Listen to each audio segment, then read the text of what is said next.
أعوذ بالله من الشيطان الرجيم بسم الله الرحمن الرحیم۔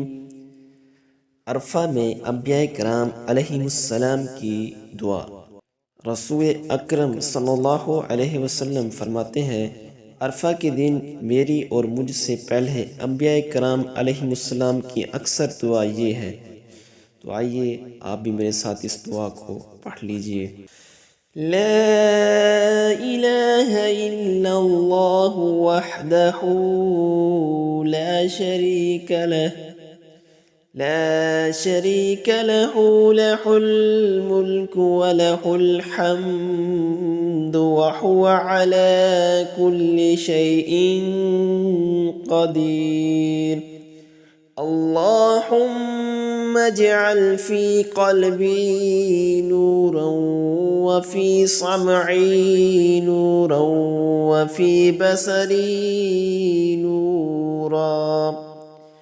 اللہم اشرح لی صدری ویسر لی امری وأعوذ بك من وساوس الصدر وشتات الأمر وفتنة القبر۔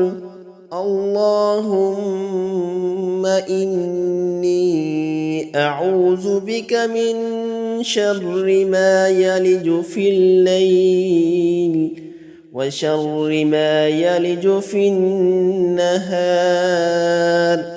ومن شر ما تحب به الرياح۔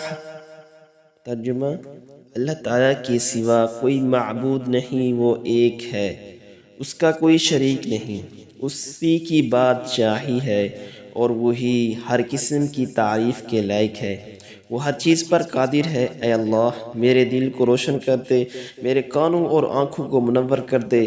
اے اللہ، میرا سینہ دین کے لیے کھول دے اور میرا کام آسان کر دے۔